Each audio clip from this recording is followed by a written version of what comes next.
नमस्कार दोस्तों, समाज कल्याण विभाग उत्तर मैट्रिक छात्रवृत्ति को लेकर आपको अपडेट दे रहा हूं। शैक्षणिक सत्र 2025-26 के लिए राजस्थान सरकार द्वारा उत्तर मैट्रिक छात्रवृत्ति के लिए आवेदन शुरू कर दिए गए हैं। तमाम अपडेट मैं दूंगा। आप इस पेज पर नए हो तो सब्सक्राइब करें, अपने दोस्तों के साथ शेयर करें।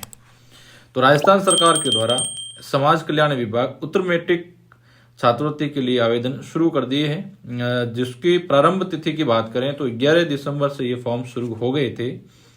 इसमें कौन आवेदन कर सकता है और कौन नहीं कर सकता है और क्या वार्षिक आय रहती है, तमाम अपडेट आपको मैं दूंगा। आदेश की बात करें तो शैक्षणिक सत्र 2025-26 में राजस्थान राज्य के मूल निवासियों की पहली शर्त यह रहेगी कि छात्रवृत्ति उन्हीं को मिलेगी जो राजस्थान राज्य का मूल निवासी हो, यानी कि अदर स्टेट के स्टूडेंट को छात्रवृत्ति नहीं मिलेगी। मूल निवासियों के लिए ये छात्रवृत्ति देय होगी जिसमें अनुसूचित जाति, अनुसूचित जनजाति, अति पिछड़ा वर्ग, अन्य पिछड़ा वर्ग, आर्थिक पिछड़ा वर्ग, मुख्यमंत्री सर्वजन उच्च शिक्षा छात्रवृत्ति और इसके साथ साथ उत्तर मैट्रिक छात्रवृत्ति योजना, विमुक्त, घुमंतु एवं अर्ध घुमंतु समुदाय तथा मिरासी एवं भिस्ती समुदाय योजना में राज्य की राजकीय और निजी मान्यता प्राप्त शिक्षण संस्थानों के अंदर ये छात्रवृत्ति मिलेगी। इनके साथ साथ ये छात्रवृत्ति के लिए आपको कौन कौन के डॉक्यूमेंट की रिक्वायर रहेगी, तो इसकी बात करें तो आपके पास मूल निवास, जाति प्रमाण पत्र और कॉलेज से आपके पास एक फीस रसीद होनी जरूरी है। उनके साथ साथ लास्ट ईयर यानी गत वर्ष जो आपने उत्तीर्ण किया है उसकी मूल अंक तालिका यानी ओरिजिनल मांगी जाएगी। यदि आपके पास ओरिजिनल अभी तक अवेलेबल नहीं हो तो आप एक बार कंप्यूटराइज्ड मार्कशीट लगा सकते हो, कोई दिक्कत नहीं होगी।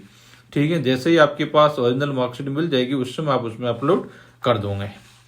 आय सीमा की बात करें तो आय सीमा इसमें निर्धारण की गई है, जैसे कि अनुसूचित जाति यानी कि SC, ST और MBC, इनके साथ साथ डॉक्टर अम्बेडकर आर्थिक पिछड़ा वर्ग यानी EBC और अन्य पिछड़ा वर्ग यानी कि OBC, डॉक्टर अम्बेडकर, विमुक्त, घुमंतु एवं अर्ध घुमंतु, मिरासी एवं भिस्ती समुदाय के स्टूडेंट को उत्तर मैट्रिक छात्रवृत्ति के लिए वार्षिक आय 2.5 लाख से अधिक नहीं होनी चाहिए। ठीक है, यानी कि जो आप आय कार बना रहे हो, आय सर्टिफिकेट बना रहे हो, सर्टिफिकेट के अंदर आपको 2.5 लाख से अधिक आय नहीं लिखनी है।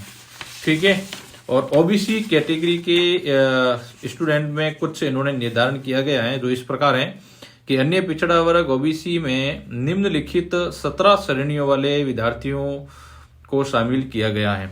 अब वो 17 कौन कौन सी श्रेणी है, जिसमें BPL कार्डधारी, अंत्योदय कार्डधारी, स्टेट BPL कार्डधारी और अनाथ बालिका, विधवा स्वयं भी कर सकती है और विधवा के पुत्र या पुत्री भी इसमें आवेदन कर सकती है।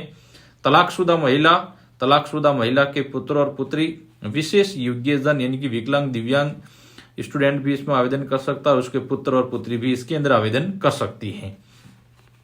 और तीसरी छात्रवृत्ति होती है मुख्यमंत्री सर्वजन उच्च शिक्षा उत्तर मैट्रिक छात्रवृत्ति के अंदर है वो आपकी वार्षिक आय 5 लाख से कम होनी चाहिए और इसके अंदर आप यानी कि सभी जाति के परिवारों को राष्ट्रीय स्तर की छात्रवृत्ति योजनाओं के अंतर्गत छात्रवृत्ति मिलती है। ठीक है, इसमें आवेदन किस प्रकार करना है, तो आवेदन प्रक्रिया आपकी बात थोड़ा सा इन्होंने OTR सिस्टम लागू कर दिया है। OTR का मतलब होता है कि वन टाइम रजिस्ट्रेशन।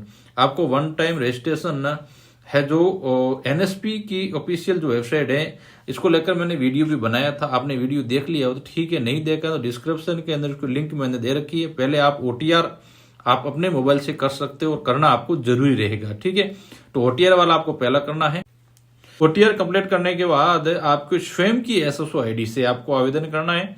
ई-मित्र वाले की SSO ID से आपको आवेदन नहीं करना है और मोबाइल नंबर आपके स्वयं के होने चाहिए, ईमेल ID आपकी स्वयं की होनी जरूरी रहेगी। ठीक है, क्योंकि ऑब्जेक्शन वगैरह आए तो सबसे पहले जानकारी आप तक मिल सके। इनके साथ साथ आपका नाम, पिता का नाम, माता का नाम, जन्म तिथि वगैरह सारी की सारी 10वीं की मार्कशीट के आधार पर होना जरूरी है। यदि अभी नहीं है 10वीं की मार्कशीट के आधार पर तो एक बार आप आधार कार्ड को और जन आधार कार्ड को अपडेट कर दें।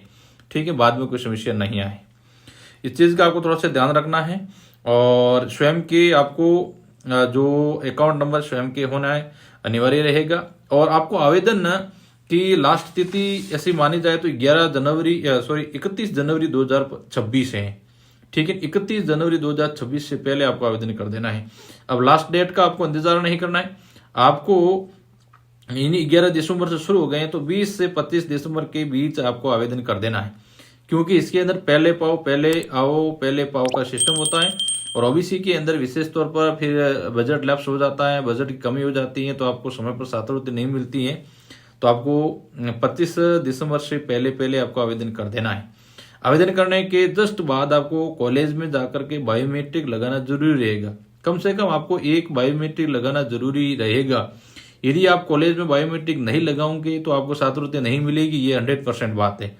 ठीक है, तो जैसे ही आप आवेदन कर देते हो तो कॉलेज में जाइए, बायोमेट्रिक लगाइए। बायोमेट्रिक लगाने के बाद कॉलेज स्तर से ये वेरीफाई होता है, अन्यथा नहीं होता है। कम से कम आपको एक बायोमेट्रिक लगाना जरूरी रहेगा। ठीक है, तो ये आपके लिए समाज कल्याण विभाग उत्तर मैट्रिक छात्रवृत्ति है। इस बार थोड़ा सा लेट इसका प्रोसेस शुरू हुआ है, खैर कोई दिक्कत नहीं है, लेकिन आपको समय पर आवेदन कर देना है। ठीक है, इसके बावजूद भी कोई दिक्कत वगैरह आ रही है तो टेलीग्राम ग्रुप की लिंक मैंने डिस्क्रिप्शन में डाल रखी है, उसको ज्वाइन कर लीजिएगा। तमाम अपडेट आपको समय समय में देता रहूंगा। ठीक है, और जो भी छात्रवृत्ति योजना है या कोई गवर्नमेंट की जो भी योजना है उसको लेकर मैं समय समय पर अपडेट देता रहता हूं, तो आप जुड़े रहिएगा। ठीक है, तो जिन्होंने भी अभी तक फॉर्म नहीं भरा है तो भर लीजिएगा, एसओसो आईडी से ई मित्र पर जाकर भर देना है। ठीक है, जय हिंद जय भारत।